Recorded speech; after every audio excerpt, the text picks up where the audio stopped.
और राफेल पर पाकिस्तान का झूठ बेनकाब हो गया है, वो झूठ जिसे राहुल गांधी और कांग्रेस ने भी आगे बढ़ाया था। पाकिस्तान ने दावा किया था कि ऑपरेशन सिंदूर के दौरान उसने कई राफेल मार गिराए थे, लेकिन भारतीय वायुसेना ने अपने बेड़े में शामिल सभी 36 राफेल जेट के लिए मेंटेनेंस टेंडर जारी कर दिया है। ये टेंडर बता रहा है कि सभी 36 राफेल सुरक्षित हैं। भारत के 36 राफेल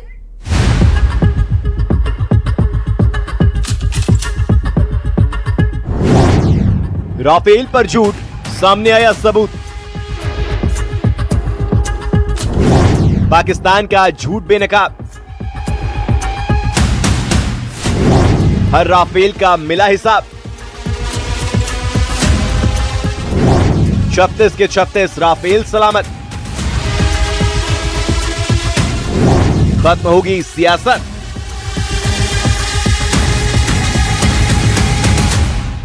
राफेल पर पाकिस्तान का झूठ बेनकाब हो गया है। पाकिस्तान के राफेल नैरेटिव को एक बार फिर झटका लगा है, क्योंकि भारतीय वायुसेना ने अपने बेड़े में शामिल सभी 36 राफेल जेट के लिए मेंटेनेंस टेंडर जारी कर दिया है। ऑपरेशन सिंदूर के दौरान पाकिस्तान ने दावा किया था कि उसने भारत के कई राफेल लड़ाकू विमानों को मार गिराया है। उस वक्त पाकिस्तान के दावों को लेकर देश में राजनीतिक बहस भी छिड़ गई थी।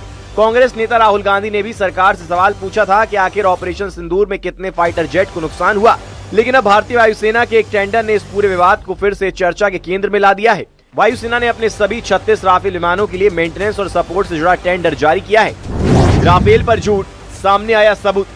आईएएफ ने 36 राफेल के पूरे बेड़े के लिए सपोर्ट मांगा। आईएएफ ने 36 राफेल के लिए ब्रिज सपोर्ट प्रस्ताव मांगा। ब्रिज सपोर्ट का टेंडर जारी किया। फ्रांस की सैफरन कंपनी से प्रस्ताव मांगा। स्पेयर तकनीक और लॉजिस्टिक का प्रस्ताव मांगा। बीजेपी का कहना है कि इस दस्तावेज ने पाकिस्तान के दावों की हवा निकाल दी है और साथ ही विपक्ष के उन सवालों का भी जवाब दे दिया है जो ऑपरेशन सिंदूर के बाद उठाए गए थे। सवाल ये है कि क्या विपक्ष ने राष्ट्रीय सुरक्षा के मुद्दे पर सरकार को घेरने की जल्दबाजी की? क्या राहुल गांधी ने फाइटर विमानों को लेकर पाकिस्तान के नैरेटिव को आगे बढ़ाया? बीजेपी ये सवाल कांग्रेस से पूछ रही है। राहुल गांधी को देश की जनता से माफी मांगनी चाहिए।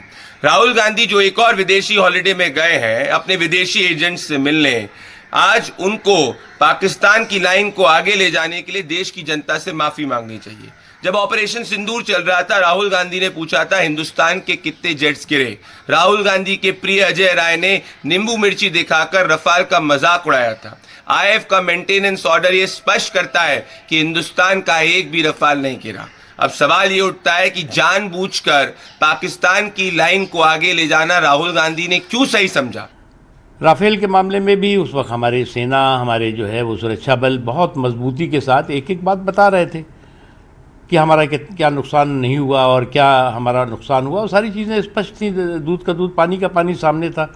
लेकिन हमारी सुरक्षा बलों पर, हमारी सेना पर यकीन करने के बजाय पाकिस्तान के जो प्रायोजित प्रोपेगेंडा था उस पर यकीन करने में लोग लगे हुए थे। और कांग्रेस का वो झूठ पूरी तरीके से एक्सपोज हो गया, जिसमें वो पाकिस्तान के साथ राफेल को मार गिराए जाने की बात कर रहे थे। तो अब स्पष्ट हो गया कि 36 के 36 राफेल भारत में है और उनका मेंटेनेंस का टेंडर हो रहा है, जो एक सामान्य प्रक्रिया है। तो ये जो झूठ बोलने की प्रवृत्ति है कांग्रेस की और विपक्षी दलों की, वो आज बेनकाब हो गई। भारत के 36 के 36 राफेल विमान सही सलामत हैं, इसका सबसे बड़ा सबूत भी आ गया है। ये वो सबूत है जिसने पाकिस्तान की झूठ की धज्जियां उड़ा दी हैं। 36 के 36 राफेल सुरक्षित। एयरफोर्स ने सभी 36 राफेल जेट के लिए मेंटेनेंस टेंडर जारी किए। डायरेक्टर ऑफ इंजीनियरिंग राफेल की तरफ से टेंडर जारी। प्रति राफेल सालाना 150 घंटे उड़ान के लिए मेंटेनेंस की मांग। ये ब्रिज सपोर्ट टेंडर सिर्फ 5 महीने का है। सभी राफेल सुरक्षित हैं, लेकिन राफेल पर सियासत एक बार फिर गर्मा गई है। भारतीय वायुसेना के 36 राफेल विमानों के मेंटेनेंस टेंडर को लेकर बीजेपी अब कांग्रेस और खास तौर पर राहुल गांधी पर आक्रामक है। बीजेपी का आरोप है कि राहुल गांधी ने राफेल को लेकर देश में भ्रम फैलाया, सेना की क्षमता पर सवाल उठाए और जानबूझकर पाकिस्तान की नैरेटिव को आगे बढ़ाया।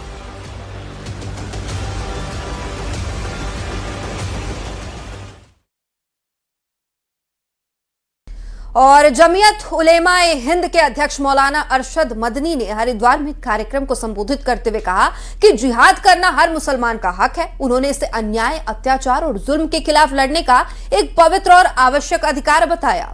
जिसके बाद इस बयान पर घमासान मचा हुआ है। ये रिपोर्ट देखिए।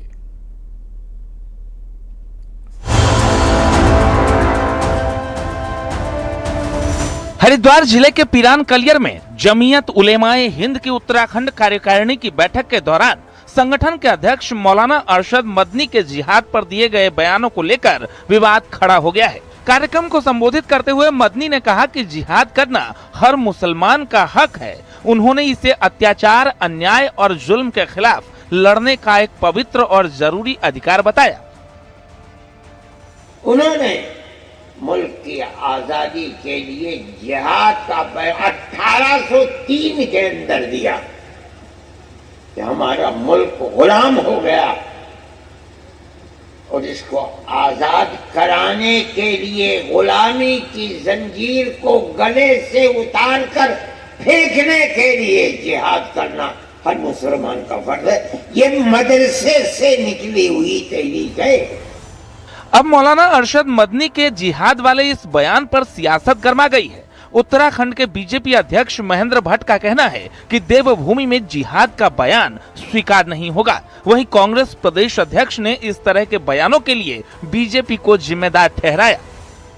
उत्तराखंड देवभूमि है और जिहाद की चर्चा ये कम से कम राज्य के अंदर किसी को भी स्वीकार्य नहीं है और जो इस प्रकार का माहौल बनाने का प्रयास करेगा, यहाँ की जनता उसको मुंह तोड़ जवाब देने को तैयार है। ये सारी प्रतिक्रियाएं हैं, रिएक्शंस हैं। उत्तराखंड की भारतीय जनता पार्टी की सरकार और भारतीय जनता पार्टी और उसके सहयोगी संगठन जिस प्रकार से नफरत की प्रयोगशाला बनाने पर तुले हुए हैं, उसके कारण ये सारी घटनाएं। हालांकि मौलाना मदनी इससे पहले भी कई बार विवादित बयान दे चुके हैं, जिसे उकसावे की तरह देखा गया। एक बार फिर अरशद मदनी ने जिहाद को सही बताते हुए मुसलमानों का हक बताया है, जिसके बाद फिर वो विवादों में घिर चुके हैं। Bureau report, news 18। और मौलाना अरशद मदनी के एक बयान को लेकर विवाद गहरा गया है। अयोध्या के कई संतों ने मदनी के कथित बयान पर कड़ी प्रतिक्रिया भी दी है। संतों का आरोप है कि मदनी ने जिहाद की वकालत की है, जबकि उन्होंने इसे समाज और देश के लिए खतरनाक बताया है। जिहाद को जायज ठहराते हैं तो जिहाद और जिहादी पूरी दुनिया के लिए खतरा है, मानवता के लिए खतरा है, इंसानियत के लिए खतरा है और हर राष्ट्र के लिए खतरा है। इसलिए पूरी दुनिया से जिहाद और जिहादी ये अलविदा होना चाहिए, तब जाकर के दुनिया में शांति आएगी। कोई भी अनैतिक कार्य करना मुसलमानों के उसमें हराम कहा गया है। तो ऐसे में मौलाना साहब आए बाएं साएं बोलना है, कोई न और है न छोर है, पागलों की तरह बड़बड़ कर। अरशद मदनी को चेतावनी देना चाहता हूँ, आप अपने कौम को भड़काना बंद कर दो। अगर तुम्हारे कौम में, तुम्हारे मजहब में जिहाद करना है तो ये रखना कि सनातनियों में, संपूर्ण हिंदू जनमानस में यह विचार बन गया है, जो जिहाद करेगा उससे जहन्नुम में भेजने का काम करूंगा। यह देश न्याय से चलता है।